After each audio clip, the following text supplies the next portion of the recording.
অন্যবার বাইডেনের সাথে ছবি তোলার জন্য রাষ্ট্রনায়করা ঘুরঘুর করতো, এবার দেখি ডক্টর ইউনুস বসে রয়েছে, জাস্টিন ট্রুডো, আমেরিকার যে পিটার হাস, অন্য কূটনৈতিক, এরা দেখি ছবি তোলার জন্য সিরিয়াল ধরে রয়েছে। কথা বলেন না কেন? তা আমাদের দেশ উজ্জ্বল হচ্ছে না? দেশের সম্মান বাড়তেছে। যে কথাটা বলতে চাচ্ছি প্রিয় ভাইরা আমার, আপনি যখন আল্লাহমুখী হবেন, আমি বলছি না যে ডক্টর ইউনুস আল্লাহমুখী হয়ে গেছে এই জন্য সম্মান বাড়াচ্ছে, রাষ্ট্রের নাগরিকরা যখন ভালো হবে আল্লাহ তাআলা ওই রাষ্ট্রের মধ্যে বারাকা দেবে, ঠিক কিনা? সুতরাং আপনাদেরকে আমাদেরকে ভালো হতে হবে, আল্লাহমুখী হতে হবে, দিনদার হতে হবে, আল্লাহর জমিনে আল্লাহর দিন কায়েমের চেষ্টা করতে হবে, ঠিক কিনা? যদি দিন থেকে দূরে থাকেন টাকা পয়সা আসবে, দেশ উন্নত হবে, মানুষ উন্নত হবে, শিক্ষিত বাড়বে, চোর কমবে না। শিক্ষিত বাড়বে কিন্তু মনুষ্যত্বের মানুষ বাড়বে না। আমি এই জুমাতে এই মসজিদে না হলেও 30টা জুমায় আলোচনা করছি যে স্কুল কলেজে ভার্সিটিতে বিশ্ববিদ্যালয়ে আপনার বাচ্চাকে কি পড়ানো হচ্ছে একটু খোঁজ খবর রাখেন। সহশিক্ষার নামে অনেক সময় এলোমেলো জিনিস আমাদের কোমলমতি বাচ্চাদের মাথায় ঢুকিয়ে দেওয়া হচ্ছে। কথা বুঝতে পেরেছেন? বিজ্ঞান এটা পরিবর্তনশীল, খেয়াল করবেন, বিজ্ঞান পরিবর্তনশীল। বিজ্ঞান আল্লাহ সুবহানাহু ওয়া তাআলা মানুষকে বুদ্ধি দিয়েছে, তাই মানুষ বিজ্ঞানী হয়েছে, টেকনোলজি মানুষ তৈরি করেছে। এর মানে এই না যে মানুষ তৈরি করেছে বলে এটার স্রষ্টা মানুষ না, এটা স্রষ্টা কে? আল্লাহ। অনেক সময় এমনভাবে প্রেজেন্টেশনটা হয় যেন বিজ্ঞানী আমাদের প্রভু, না, এরকম না।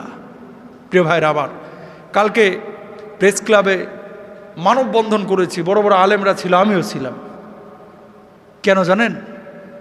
এই দেশটা নতুন করে স্বাধীন হয়েছে, আপনারা জানেন না? এই স্বাধীন নতুন দেশে শিক্ষা কমিটি গঠন করা হয়েছে আমাদের পাঠ্যপুস্তকগুলো লেখার জন্য, নিরীক্ষণ করার জন্য, পরীক্ষা করার জন্য, সংযোজন বিয়োজন করার জন্য। শিক্ষা কমিটিতে একজন আলেমও নাই। এর চাইতে লজ্জাস্কর, লজ্জার আর কিছু এই বাংলাদেশে হইতে পারে না, ঠিক কিনা? এই হুজুররা কি ঢাকা বিশ্ববিদ্যালয়ে ম্যানেজমেন্ট ডিপার্টমেন্টে কোন সাবজেক্ট পড়ানো হবে এটা কি আমরা বলতে যাই? বুঝলেন কথা? ডাক্তাররা ঢাকা মেডিকেলে কি পড়বে এটা কি কোনো হুজুর বলতে যায়? না। একজন হুজুর কখন কথা বলে? যখন ধর্মীয় কোনো বিষয়ে, কোরআন হাদিসের কোনো বিষয় আসে, তখন অর্থনীতিবিদ ওখানে সলিউশন করবে না, ডাক্তার ওখানে সলিউশন দেবে না, রাজনীতিবিদ ওখানে সলিউশন দেবে না, কতিতে বুদ্ধিজীবীরা ওখানে সলিউশন দেবে না, সলিউশন দেবে একজন আলেম। আমাদের শিক্ষা প্রতিষ্ঠানে ধর্মীয় অনেক বিষয় আছে যেটা যাচাই বাছাই কেবল আলেমই করতে পারে, কোনো সাধারণ শিক্ষাবিদ করতে পারে না, ঠিক কিনা ভাইরা? তো সেই বিষয়গুলো দেখার জন্য 1-2 জন আলেম দরকার ছিল না? ছিল। কিন্তু সেই জায়গাটা আলেম না ঢুকে বসানো হয়েছে 2 জন চিহ্নিত সাহাবাগীকে। নাউজুবিল্লাহ বলেন। প্রিয় ভাইরা আমার, এখান থেকে অনেক মিডিয়া আছে এবং আপনাদের মাধ্যমে পুরো বাংলায় আমি আওয়াজ পৌঁছায় দিতে চাই। আমাদের কোমলমতি শিশুদেরকে যারা অসুস্থ বানাইতে চায়, যারা সমকামী বানাইতে চায়, যারা লেসবিয়ান বানাইতে চায়, যারা সহশিক্ষার নামে আজে বাজে আউল ফাউল জিনিস শিখাইতে চায়, এই বাংলার জমিনে নতুন স্বাধীন দেশে এই দেশের তৌহিদি জনতা এদেরকে কখনো মেনে নেবে না, ঠিক কিনা ভাইরা আবার? কারণ কি, আমাদের সন্তান আমাদের মূল অ্যাসেট, সম্পদ। এই জিনিসগুলো তো জুমায় আলোচনা হয় না বাংলাদেশের মসজিদগুলোতে। কেন আলোচনা হবে না?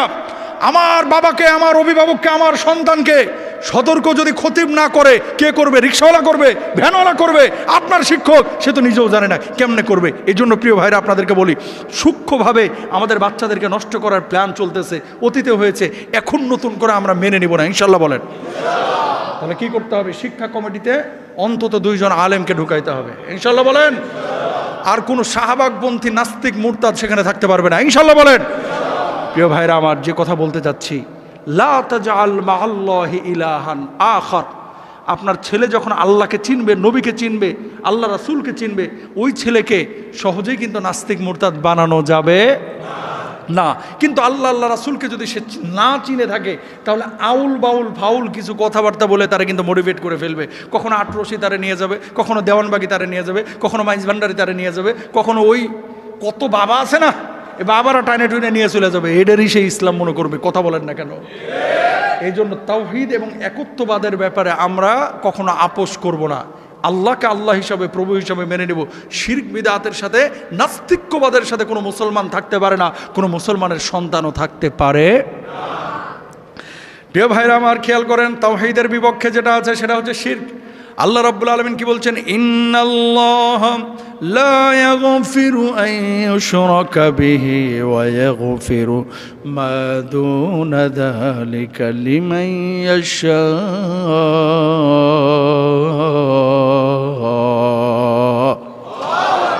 এই যে যারা মূর্তি পূজারি করে তারা মূলত শিরক করে, এই শিরকের কারণে আল্লাহ রাব্বুল আলামিন তাদেরকে ক্ষমা করবেন না, এরা কাফের বেঈমান হয়ে মরবে।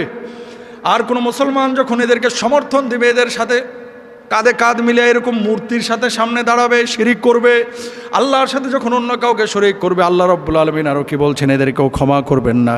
আর অতীতে যে সমস্ত ভালো কাজগুলো তারা করেছে, লা ইন আশরাকতা লা ইয়াহবাতান্না আমালুকা ওয়া লা তাকুনান্না মিনাল খাসিরিন।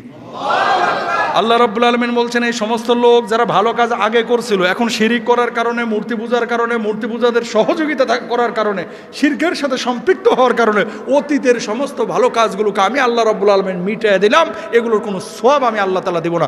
জোরে সোরে বলেন নাউজুবিল্লাহ। সুতরাং এগুলো করা যাবে। তাহলে এই 22 নম্বর আয়াত থেকে আমরা কি পাইলাম? দেখেন, কয়েকটা শিক্ষা আছে এখানে 22 নম্বর আয়াত থেকে। 1 নম্বর শিক্ষা হচ্ছে আমরা আল্লাহ ছাড়া অন্য কাউকে প্রভু হিসেবে মেনে নিব না। 2 নম্বর শিক্ষা হচ্ছে সব কিছুর মালিক আল্লাহ। 3 নম্বর শিক্ষা হচ্ছে ক্ষমতা আল্লাহ মানুষকে দেয়, মানুষ ক্ষমতা ছিনিয়ে নিয়ে আসে না। সব ক্ষমতার মালিক, সমস্ত ক্ষমতার মালিক দেশের জনগণ না, সমস্ত ক্ষমতার মালিক কে? ক্ষমতা মানুষকে আল্লাহ তাআলা দেয়, আমানত রাখে। এই ক্ষমতার অপব্যবহার করা যাবে না। 400 বছর ক্ষমতা পাইয়াও আল্লাহরে চিনে নাই। সুতরাং ক্ষমতা পাইলে ক্ষমতার অপব্যবহার আমরা কেউ করব না, ইনশাআল্লাহ বলেন। এরপরে রব্বুল আলামিন কি বলছেন পরবর্তী আয়াত 23 নম্বরে, খেয়াল করেন, ওয়াকাদা রাব্বুকা আল্লা তা'বুদু ইল্লা ইয়্যাহু ওয়া বিল ওয়ালিদাইনি ইহসানা। রব্বুল আলামিন আমাদেরকে আদেশ করলেন কি? ওয়াকাদা রাব্বুকা আল্লা তা'বুদু, আল্লাহ আদেশ করতেছেন আল্লাহ তা'বুদু, আল্লাহকে ছাড়া কারো ইবাদত করো না, আল্লাহর ইবাদত করো। ইল্লাল্লাহ ওয়া বিল ওয়ালিদাইনি ইহসানা, আর বাপ মার সাথে সদাচরণ করো। ইম্মা ইয়াবলুগান্না ইনদাকাল কিবারা আহাদুহুমা আও কিলাহুমা ফালা তাকুল লাহুমা উফফিন ওয়া লা তানহারহুমা ওয়া কুল লাহুমা কাওলান কারীমা। রব্বুল আলামিন বললেন, আল্লাহর ইবাদতের পরে তোমার আর একটা প্রধান দায়িত্ব আছে, সেটা কি? বাপ মার সাথে ভালো আচরণ করো। বিশেষভাবে যখন দুইজনের একজন বার্ধক্যে উপনীত হবে, অথবা দুইজনে যখন বার্ধক্যে উপনীত হবে, তাদের সঙ্গে ভালো আচরণ করো। আল্লাহ রাব্বুল আলামিন নামাজ পড়া যেমন ফরজ করেছেন, রোজা করা যেমন ফরজ করেছেন, হজ যাকাত যেমন ফরজ করেছেন, বাপ মার খেদমত করা সন্তানের জন্য আল্লাহ রাব্বুল আলামিন তেমনই ফরজ করে দিয়েছেন।